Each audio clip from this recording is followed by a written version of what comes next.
تو جو غلام تھا اس نے فوراً اپنی گردن پیچھے کر لی. یہاں تک سن لیا نا نفسیات کی بات. مولا یہ کیوں نہیں کہا کہ آقا کی گردن اڑا دو؟ کہا نہیں، میں چاہتا ہوں کہ میرے مارنے والے آقا بنے رہیں. نفسیاتی طور کے اوپر اگر غلام غلام غلام غلام غلام کسی کو کہتے رہیں گے تو نتیجہ یہ ہوگا کہ اس کے ذہن و دماغ اور دل میں بیٹھ جائے گا کہ وہ غلام ہے. وہ لاکھ دعویٰ بھی کرتا رہے میں آقا ہوں، لیکن اس کا نفس یہ کہے گا وہ غلام ہے.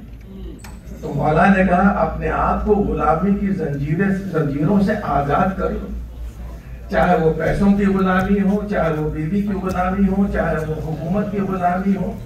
اگر غلامی ہونا ہی چاہیے تو اللہ کی غلامی ہونا چاہیے. ایک سوال دیکھیں محمد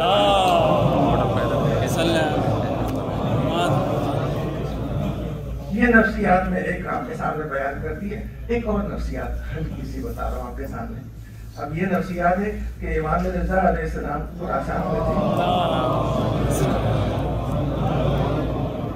خراسان میں تھے اور وہاں ایک شخص آیا امام کے پاس کہ مولا میرا پورا اسباب اور میرا پورا پیسہ جو ہے وہ حج پہ گیا تھا ختم ہو گیا ہے، آپ مجھے کچھ قرض دے دیں تاکہ میں اپنے وطن پہنچ کر آپ کو لوٹا دوں.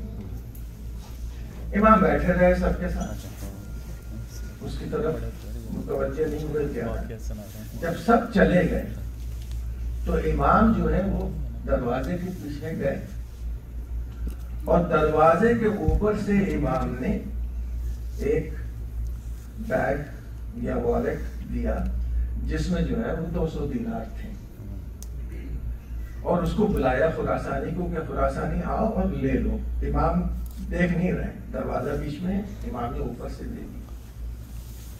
جب وہ خراسانی لے کر چلا گیا تو جو صحابی تھے عباسط وغیرہ بیٹھے ہوئے انہوں نے کہا مولا آپ نے کوئی کم رقم تھوڑی دی ہے، آپ نے تو بہت بڑی رقم دی ہے، 200 دینار دی ہیں، تو آپ دروازے کے پیچھے سے کیوں دے رہے ہیں؟ امام نے ایک ہی جملہ کہا، میں اس کے چہرے پر احسان مندی کے پسینے کے ذرات نہیں دیکھ سکتا. سبحان اللہ سبحان اللہ. یہاں جو ہے وہ آپ کو محسوس ہوگا کہ امام اس کا بھی لحاظ کر رہے ہیں کہ جب یہ پیسہ لے گا تو اس کے چہرے پر ایک احسان کا بوجھ ہوگا جس کی وجہ سے وہ محسوس کرے گا، تو اس کا بھی لحاظ کیا. ایک شخص نے آ کر امام سے کہا مولا اتنا دیجیے جتنا آپ دے سکتے ہیں. کہا یہ تو نہیں ہو سکتا. کہا پھر اتنا دے دیجیے جتنا میں لے سکتا ہوں. کہا یہ ہو سکتا ہے. ایک سبا دیجیے محمد.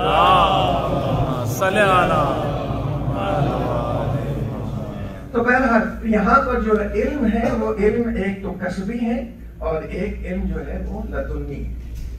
جو علم لدنی رکھتے ہیں وہ جانتے ہیں کہ یہ شخص میرے سامنے یا میرے پہلو میں جو بیٹھا ہے یہ منافق ہے، مگر حکم نہیں ہے، اللہ کی طرف سے یہ حکم نہیں ہے کہ اس کو ظاہر کرو، اس لیے کہ یہ ظاہری شریعت کے ساتھ آئے ہیں. ایک مثال دے دوں اور بات میں ربط لگاؤں. جناب موسیٰ ظاہری شریعت لے کر آئے تھے اور جناب خضر باطنی شریعت لے کر آئے تھے. اسی لیے قرآن مجید میں ارشاد ہے کہ وَوَجَدَ عَبْدٌ مِّنْ عِبَادِنَا عَبْدًا مِّنْ عِبَادِنَا. ان دونوں نے، کس نے؟ موسیٰ نے اور یوشع ابن نون نے، دونوں نے پایا ہمارے بندوں میں سے ایک بندے کو. یہ بندوں میں سے ایک بندہ کون ہے؟ یہ خضر ہے. آتَيْنَاهُ رَحْمَةً مِّنْ عِنْدِنَا. ہم نے اس کو اپنی طرف سے رحمت عطا کی ہے. وَعَلَّمْنَاهُ مِنْ لَدُنَّا عِلْمًا. اور ہم نے اس کو علم لدنی دیا ہے، گفٹڈ علم ہے اس کے پاس. تو جناب خضر جو کریں گے وہ صرف ظاہر دیکھ کر نہیں کریں گے، باطن دیکھ کر بھی کریں گے. لہذا جناب خضر نے کیا کیا؟ جوان کو